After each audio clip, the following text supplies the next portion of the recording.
زمانہ آ گیا ہے، ان کو پتہ نہیں دین ہے کیا۔ نمازیں ننگے سر کھڑے ہو کے پڑھتے ہیں، ننگے سر ہو کے پڑھیں گے، اکڑ کے کھڑے ہوں گے، ٹانگیں ایسی ایسی کھول دیں گے۔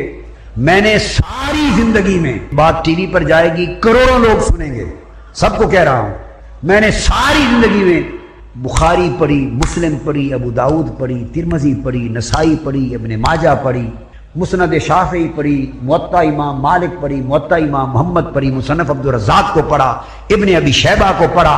آپ گنتے چلے جائیں، ساری زندگی کتب حدیث سینکڑوں کی تعداد میں پڑھتے ورگردانی کرتے گزر گئی۔ میں نے زندگی میں یہ نہیں دیکھا کہ آقا علیہ السلام یا صحابہ کرام اس طرح 3-3 فٹ ٹانگیں کھول کر اس طرح کھڑے ہوتے ہیں اور سب میں نماز پڑھتے۔ میری نظر سے ایک حدیث ایسی نہیں گزری۔ خدا کے لیے اگر کسی عالم نے پڑھی ہو تو مجھے بتا دے، یہ نماز کا ادب کہاں سے لیا آپ نے؟ یہ بے ادبی ہے اس طرح کھڑے ہونا۔ 3-3 فٹ ٹانگیں چوڑی کر دیتے ایسے، اور لوگوں کو مارتے ہیں ٹانگ، تم بھی اتنی چوڑی کرو ایسے۔ یہ بے ادبی کا طریقہ ہے کھڑے ہونے کا، اکڑ جانا، سر کا ننگا کر لینا، ٹانگیں کھول دینا۔ یہ تو غرور ہے، تکبر ہے، تمکنت ہے، بڑا پن لگتا ہے۔ کہتے ہیں کہ یہ شیطان گزرتا ہے، شیطان کا راستہ بند کرتے ہیں۔ نادان لوگوں، یہ نصیحت کر رہا ہوں، تنقید میں نہیں کیا کرتا، میں کبھی کسی پہ تنقید نہیں کرتا، میں تو نصیحت کرتا ہوں۔ میری سمجھ میں یہ بات نہیں آئی، آپ نے اپنی ٹانگیں 3-3 فٹ کھول دی، ساروں نے کھول دی، شیطان کا راستہ روکنے کے لیے کہ درمیان سے کہیں نہ گزر جائے، اور آپ کی ٹانگوں کے اندر سے بھی شخص گزرتا پھرے۔ آپ نے اتنی چوڑی کر دی، آپ کے نیچے سے گزرتا پھرے، پورا محراب بنا دیا آپ نے، 4-4 فٹ ٹانگیں کھول کر۔ تو آپس کے درمیان کے راستے بند کر رہے ہیں۔ اس نے صرف آپ دونوں کے پاؤں کے درمیان سے ہی گزرنا تھا، وہ پاؤں سے پاؤں ملا کے راستے بند کر رہے ہیں شیطان کے، اپنی ٹانگیں محراب کی طرح کھول کے اس کو کھلا دروازہ دے رہے ہیں، یہاں سے 100 بار آتا جاتا پھرے، چھلانگیں لگاتا پھرے۔ یہ کیا بات ہے؟ یہ ادب نماز کا میں نے زندگی میں نہیں پڑھا۔ ایک حدیث مجھے کوئی بخاری شریف میں دکھا دے، اور یہ بات تو ایسا کرنے والے بخاری کا نام لیتے ہیں، صحیح بخاری میں دکھا دے کیا صحابہ اس طرح ٹانگیں کھول کر پھاڑ کر کھڑے ہوتے تھے؟ معاذ اللہ، ایک حدیث میں نے نہیں دیکھی۔ صحیح مسلم میں دکھا دے، ابو داؤد میں دکھا دے، کتاب الصلاۃ پڑھی ہے۔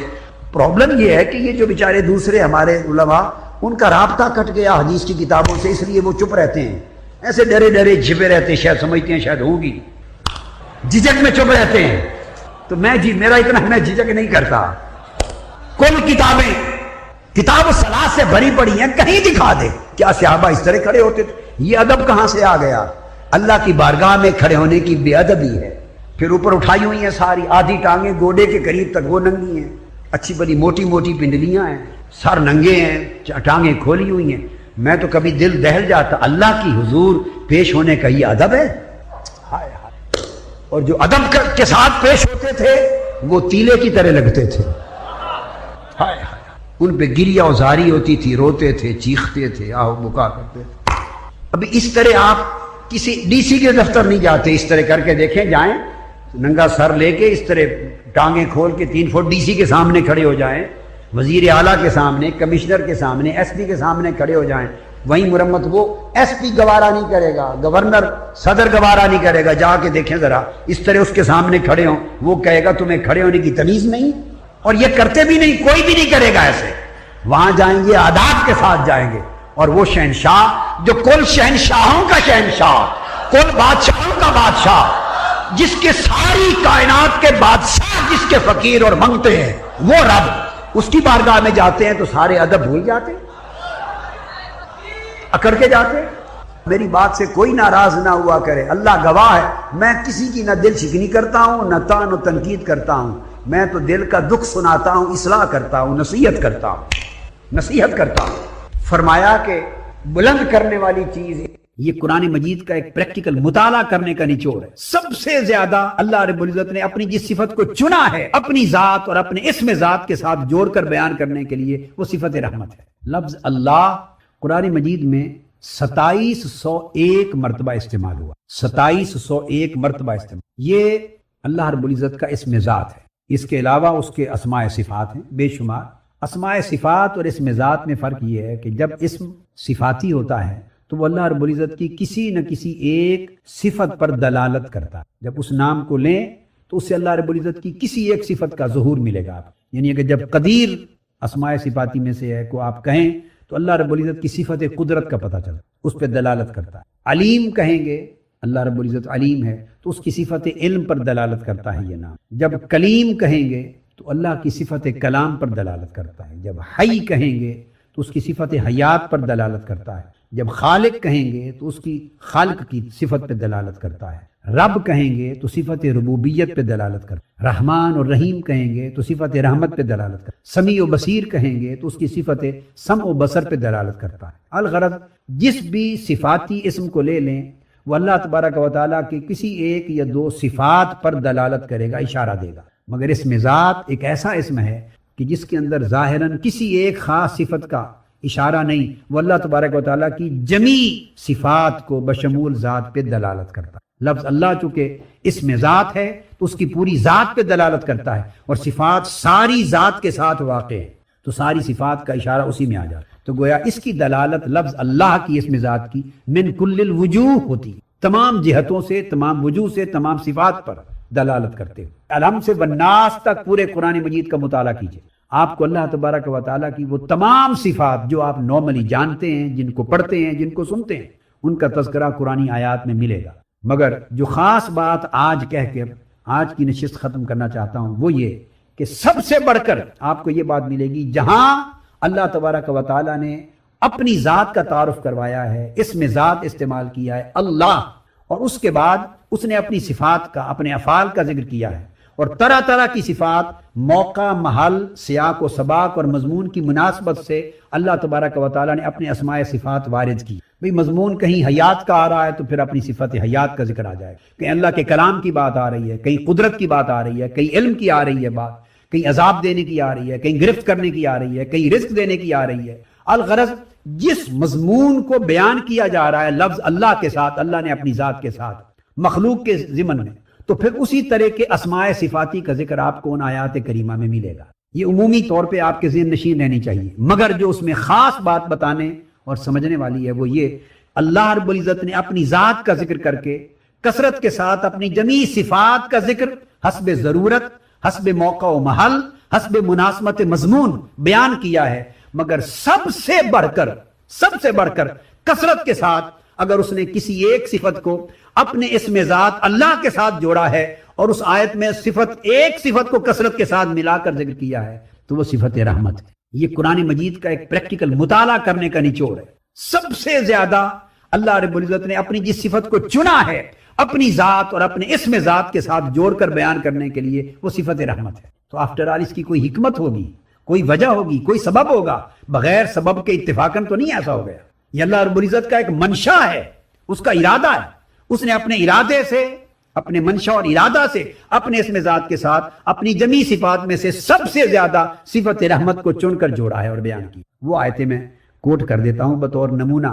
سورہ الحشر میں ارشاد فرمایا هو اللہ الذی لا الہ الا هو عالم الغیب والشہادہ هو الرحمن الرحیم، وہی اللہ ہے جس کے سوا کوئی معبود نہیں، ہر نہاں اور عیاں کا جاننے والا ہے، اور وہی بڑا رحمان اور رحیم ہے، بڑا مہربان، نہایت رحمت فرما۔ تو آپ نے دیکھا آیت شروع ہوئی هو اللہ سے، ختم ہوئی هو الرحمن الرحیم پر، وہی رحمان اور رحیم ہے۔ اسم ذات کو رحمان اور رحیم کے صفاتی اسماء کے ساتھ جوڑ دی۔ پھر ارشاد فرمایا ایک اور مقام پر قرآن مجید میں هو اللہ الذی لا الہ الا هو الملک القدوس السلام المؤمن المہیمن، پھر آگے العزیز الجبار المتکبر صفات کا ہی، مگر پہلے جن تین صفات کا اللہ رب العزت نے چناؤ کیا ہے اپنی ذات، اسم ذات کے ساتھ بیان کرنے کے لیے، وہ السلام سلامتی والا، سلامتی دینے والا، المؤمن امان بخشنے والا، امن دینے والا، اور المہیمن حفاظت، ہر خوف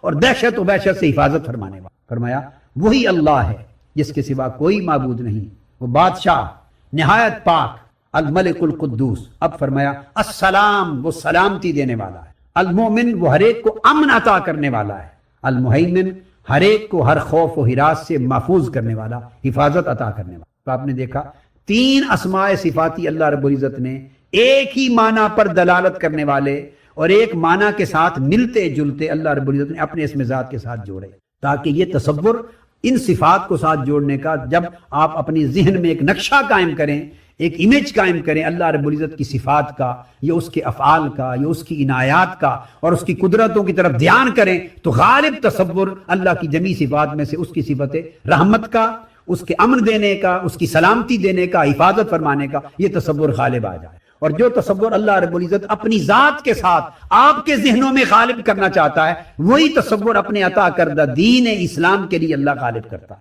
کہیں لفظاً تصور رحمت کو اٹیچ کیا ہے صفت رحمت کو، کہیں اللہ تبارک و تعالیٰ نے معنن تصور رحمت کو بیان کیا ہے، کہیں صراحتاً بیان کیا ہے رحمت کے تصور کو، کہیں اشارتاً بیان کیا ہے، کہیں دلالتاً بیان کیا ہے، کہیں لفظاً بیان کیا ہے، کہیں مضموناً بیان کیا ہے، کہیں لفظاً بیان کیا ہے، کہیں اطلاقاً بیان کیا۔ جب آپ اس میں جائیں گے تو یہ آپ کو الفاظ ملیں گے جو اللہ کی صفت رحمت پہ دلالت کر رہے ہیں، یا مضمون ملے گا جو اللہ کی صفت رحمت پر اور صفت بخشش پر اور صفت عنایت پر اور عفو درگزر پر اور عطا کرنے پر، حفاظت کرنے پر، سلامتی دینے پر، امن عطا کرنے پر، کرم کرنے پر، احسان کرنے پر، یہ تمام صفات اللہ رب العزت کی درجنوں ایسی ہیں کہ جو صرف گھومتی ہیں ارد گرد اللہ رب العزت کی رحمت کے، وہ ملے گا۔ تو ارشاد فرمایا آگے، یہ سورہ الحشر تھی، پھر سورہ حشر میں ایک اور مقام پہ فرمایا اس سے آگے، واللہ الخالق البارئ المصور له الاسماء الحسنى، وہی اللہ ہے، بنانے والا ہے، پیدا کرنے والا ہے، ہر ایک کو صورت دینے والا ہے۔ اور یہ کہہ کر فرمایا اور سارے اچھے اور حسین نام، خوبصورت نام اسی کے۔ تو اللہ تبارک و تعالیٰ نے فرمایا کہ سارے اچھے حسین نام اللہ کے ہیں، تو اپنے تمام اسماء کو اللہ نے حسین قرار دیا۔ اور میں نے عرض کیا کہ جب آپ ایک چیز کو حسین کہتے ہیں تو حسن چشمہ سکون ہوتا ہے، حسن چشمہ رحمت ہوتا ہے، حسن سے وحشت دور ہوتی ہے، حسن سے دہشت دور ہوتی ہے، حسن سے خوف اور اضطراب دور ہوتا ہے، حسن سے سکون ملتا ہے، حسن سے رغبت ملتی ہے، حسن سے میلان پیدا ہوتا ہے، حسن سے طبیعت میں رجحان پیدا ہوتا ہے، حسن طبیعت کو اطمینان اور سکون دیتا ہے، حسن کے ذریعے بندے کو امن مل جاتا ہے، ہر خوف اور ہر غم سے پریشانی سے نجات مل جاتی ہے۔ تو فرمایا اللہ کے سارے اسماء الحسنہ، اپنے اسماء کی تعریف کرتا ہے، وہ الحسنہ ہے، وہ حسین ہیں، خوبصورت ہیں، اچھے نام ہیں۔ تو گویا اپنے اسماء کے ساتھ نسبت دہشت اور نسبت وحشت کو اللہ نے ہٹا دیا، پاک کر دیا اپنے۔ پھر ارشاد فرماتا ہے اللہ رب العزت، قل من یرزقکم من السماوات والارض قل اللہ۔ اب اس کو اور طریق سے بیان کیا، فرما دیجئے ان سے پوچھئے کون ہے جو تمہیں آسمانوں اور زمینوں کا رب کون ہے، آسمانوں اور زمینوں سے رزق دینے والا کون ہے تمہیں؟ قل اللہ، فرما کے بتا دیجئے کہ اللہ ہے۔ اب پہلے صفت کو بیان کیا، فرمایا آسمانوں اور زمینوں کا رب کون ہے، اور آسمانوں اور زمینوں میں رزق دینے والا کون ہے، اور آسمانوں اور زمینوں سے رزق اتارنے والا، عطا کرنے والا کون ہے۔ تو اپنا رازق ہونا اور جو کسی کو رزق دیتا ہے، پالتا ہے، پرورش کرتا ہے، وہ پالنا، رزق دینا، پرورش کرنا، یہ سراسر عمل رحمت ہے، یہ سراسر عمل شفقت ہے، یہ سراسر عمل محبت ہے۔ یہی ماں کی مامتا ہے۔ ماں کیا کرتی ہے؟ بچے کو پالتی ہے، اس کو سینے سے لگاتی ہے، گود میں اس کو تحفظ دیتی ہے، اس کو سلاتی ہے، اس کو سکون دیتی ہے، ہر پریشانی سے بچاتی ہے۔ یہ ماں کا پورا جو عمل رحمت ہے، اس کو ماں کی مامتا ہے۔ اب اس کا ذکر کیا، یہ سورہ السبا میں تھا۔ اب ارشاد فرمایا سورہ عنکبوت میں، وَلَئِن سَأَلْتَهُمْ مَنْ خَلَقَ السَّمَاوَاتِ وَالْأَرْضَ وَسَخَّرَ الشَّمْسَ وَالْقَمَرَ لَيَقُولُنَّ اللَّهُ، اگر آپ ان سے پوچھیں کس نے زمین و آسمان کی کائنات بنائی اور تمہارے رہنے کے لیے، تمہیں روشنی دینے کے لیے، سکون دینے کے لیے، تمہیں ایک تپش حیات دینے کے لیے تاکہ تمہاری زندگی کو آسودگی ملے اور فروغ حیات میں تمہیں مدد ملے اور افزائش نسل میں مدد ملے اور بقائے حیات کے لیے ممد اور معاون ہو، کس نے سورج اور چاند کو تمہاری خدمت میں لگا دیا، معمور کر دیا؟ لَيَقُولُنَّ اللَّهُ، وہ یقیناً کہیں گے کہ اللہ ہے۔ تو اس نے پہلے اپنے چشمہ فیض و کرم کا ذکر کیا، اپنے چشمہ رحمت کا ذکر کیا ہے، زمین و آسمان کو بنانا اور چاند اور سورج کو ہمارے لیے روشنی کا سبب، تپش حیات کا سبب، گردش حیات کا سبب، ہمارے لیے بقائے حیات کے سبب کے طور پہ بنانا اور ہمارے لیے ان کو مسخر کرنا، ہماری خدمت میں لگانا۔ یہ بیان کر کے یہ اس کا ہمارے اوپر لطف و کرم ہے، رحمت ہے، شفقت ہے، عنایت ہے، احسان ہے۔ اس کو بیان کر کے فرمایا یہ سب کچھ تمہارے لیے کس نے کیا ہے؟ اللہ پاک اپنی رحمت اور شفقت کے ساتھ سوال کر رہا ہے، ان سے پوچھئے تو کس نے کیا؟ تو یہ جواب دیں گے ہاں اللہ نے کیا۔ اللہ کے سوا یہ رحمت کون کر سکتا ہے؟ اللہ کے سوا یہ شفقتیں کون کر سکتا ہے؟ اللہ کے سوا یہ احسانات اور انعامات اس قدر کون کر سکتا ہے؟ پھر فرمایا سورہ عنکبوت میں آگے، وَلَئِن سَأَلْتَهُمْ مَن نَزَّلَ مِنَ السَّمَاءِ مَاءً فَأَحْيَا بِهِ الْأَرْضَ بَعْدَ مَوْتِهَا لَيَقُولُنَّ اللَّهُ۔ اب آپ ان سے بھلا پوچھئے کہ آسمانوں سے بارش کس نے اتاری ہے؟ تمہاری مردہ زمینوں کو جو مردہ ہو گئی تھی ان کو پھر تازگی، زندگی کس نے دی ہے؟ ان کو پھر سرسبز و شاداب کس نے بنا دیا ہے؟ اور مردہ زمینوں کے اندر لہلاتے کھیت کس نے اگا دیے ہیں؟ اور تمہارا سامان زندگی کس نے اس میں سے پیدا کر دیا ہے؟ تمہارے ذرائع معاش کس نے پیدا کر دیے ہیں؟ آنکھوں کو بھانے والے سرسبز و شاداب فصلیں، پھل پھول کس نے اگا دیے ہیں تاکہ تمہاری زندگی میں یہ سارا سامان راحت بنے، سامان سکون بنے، اور تمہاری زندگی کو ایک لطف نصیب ہو؟ اور بارش کس نے اتاری ہے تاکہ تپش دور ہو اور تمہیں راحت ملے، زمین کی موت ختم ہو جائے اور اس کو حیات ملے؟ یہ جب پوچھیں گے تو وہ کہیں گے یقیناً اللہ نے۔ تو پہلے اللہ رب العزت نے اپنی رحمت کا بیان کیا، مخلوق پر اپنی شفقت کا بیان کیا ہے، حیات بخشی کا بیان کیا ہے، فیض رسانی کا بیان کیا ہے، اللہ رب اپنی نفع بخشی کا بیان کیا ہے، اپنی رحمت اور پرورش کی عطا کا بیان کیا ہے، پھر جواب دیا کہ وہ اللہ ہے۔ کبھی فرمایا قل من رب السماوات والارض قل اللہ، پوچھئے فرما دیجئے آسمانوں اور زمینوں کی پرورش کرنے والا کون ہے؟ آسمانوں اور زمینوں کو پال کر اس مقام تک پہنچانے والا اور جو مخلوق ان کے اندر رہ رہی ہے انہیں پال کر پرورش دے کر درجہ کمال تک پہنچانے والا کون ہے؟ اور ان کی پرورش اور بقا کی اور ان کے کمال کی ضروریات فراہم کرنے والا کون ہے؟ قل اللہ، آپ بتا دیجئے وہ اللہ ہی تو ہے۔ تو کہیں آپ نے دیکھا کہ قرآن مجید میں اللہ نے اپنا نام لے کر اپنی صفت رحمت کو کثرت کے ساتھ بیان، کہیں قرآن مجید نے اپنا نام لے کر اپنے فعل رحمت کو کثرت کے ساتھ بیان، وہ جو اس کے افعال ہیں جن کا اس کائنات کے پورے نظام کے اندر جن کے کرشموں کا ظہور و صدور ہو رہا ہے، کبھی ان کو بیان کیا، کبھی اپنے صفت رحمت کو مختلف طریقوں سے بیان کیا۔ تو گویا یہی اسلوب قرآن مجید نے سورہ فاتحہ کی بگننگ میں اپنایا، الحمدللہ رب العالمین الرحمن الرحیم، اپنی ربوبیت کا، اپنی الوہیت و ربوبیت کا تعارف کروایا الرحمن الرحیم کے ساتھ۔ ساری تعریفیں اس اللہ کے لیے ہیں جو ساری کائناتوں کا رب ہے، اور وہ ساری کائناتوں کا رب اللہ کون ہے؟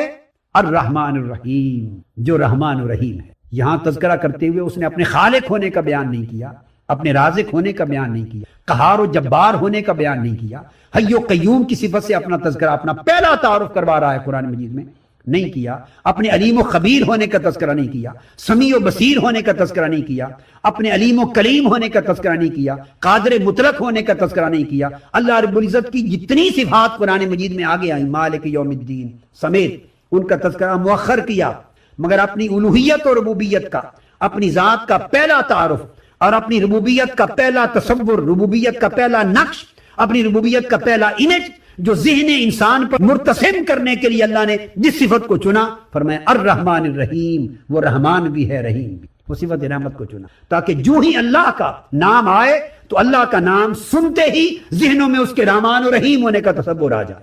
تو گویا اللہ کا نام آئے، اسلام کا نام آئے، دین کا نام آئے، نبوت محمدی کا نام آئے، رسالت محمدی کا نام آئے، شریعت اسلامیہ کا نام آئے، کوئی شے جس کی نسبت اللہ رب العزت کی طرف جاتی ہے اس کا نام آتے ہی پہلا نقش جو ذہن میں آنا چاہیے وہ رحمت کا آنا چاہیے، وہ شفقت کا آنا چاہیے، وہ محبت کا آنا چاہیے، وہ امن کا آنا چاہیے، وہ سکون کا آنا چاہیے۔ یہ آج ہماری ایک تمیدی گفتگو تھی جس سے ہم نے اس مضمون کا آغاز کیا ہے کہ اسلام دین رحمت ہے، دین محبت۔ حاسب نفسک فی کل خطرۃ، اور ہر خطرہ میں اپنے نفس کا محاسبہ کرو، کیلکولیٹ یور نفس and become the guardian guard of your nafs, watch your nafs, each and every danger. خطرہ، اب خطرہ کیا ہے؟ I tell you the thing، یہ بڑی ایک دقیق اور لطیف بات کی۔ خطرہ فرمایا ہر خطرہ جب آئے تو سیف گارڈ کرو اپنے آپ کا، اس نے دل کا، اپنے نفس کا، گارڈ اور پروٹیکٹر بن کر اس کا معائنہ کرو، کیلکولیٹ کرو، واچ کرو، اور جہاں کوئی خطرہ آئے there and then you have to stop it۔ اب خطرہ کسے کہتے ہیں؟ بڑی سادہ بات سمجھا دے، یہ تصوف کی اصطلاح ہے، مگر سادہ سا ترجمہ کر دوں، خطرہ کہتے ہیں خیال کو۔ کوئی برا خیال آئے، any negative thought، the first entrance of the negative thought in your mind، stop it there and then، یہ تصوف ہے۔ کوئی برا خیال آئے، فرمایا اپنے دل و دماغ کے دروازے پر پہرے دار بن کر، گارڈ بن کر، چوکیدار بن کر، سیکیورٹی گارڈ بن کر کھڑے ہو جاؤ، اپنے دل کے دروازے پر، نفس کے دروازے پر اپنے دماغ اور اپنے گارڈ بنو۔ اور کیا؟ جب کوئی برا خیال آئے اسی وقت اس برے خیال کو جھٹک دو، چونکہ وہ برا خیال ساری تباہی کا سبب بننے والا ہے، اس لیے اسی کو خطرہ. وہ پہلا خیال جب آتا ہے تو بڑا آسان ہوتا ہے ان کو روک دینا. کوئی پہلا برا خیال آیا، یہ بڑی امپورٹنٹ نصیحت ہر ایک کے کام آئے. آپ جب کوئی گناہ کرتے ہیں، برائی کرتے ہیں، جب بھی تو کبھی تو زندگی میں پہلا خیال آیا ہوگا، آتا ہے پہلا خیال.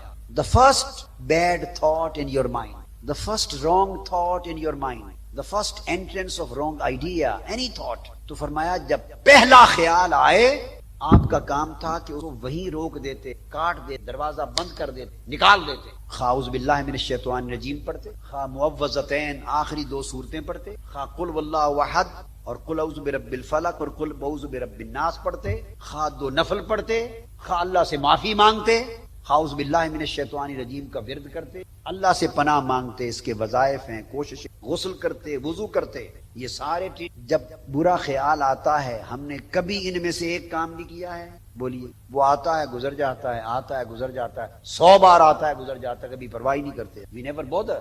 When the first wrong thought comes to our mind, we never bother. It comes and goes away. It again comes and goes away. It again comes and goes away. It keeps on coming again and again. تو امام فرماتے ہیں کہ جب وہ پہلی بار آیا تھا it was خطرہ، خیال، thought. اگر آپ اس کو روک دیتے تو محاسبہ ہو جاتا، آپ بچ جاتے. لیکن چونکہ آپ نے اسے نہیں روکا and it went on coming again and again، بار بار آتا گیا، تو فرمایا جو خیال پھر بار بار آتا رہے، بار بار آتا رہے، that becomes a concept, it becomes شہوت، وہ تصور بن جاتا ہے، وہ آئیڈیا بن جاتا ہے. it becomes an idea. In the beginning it was just a thought.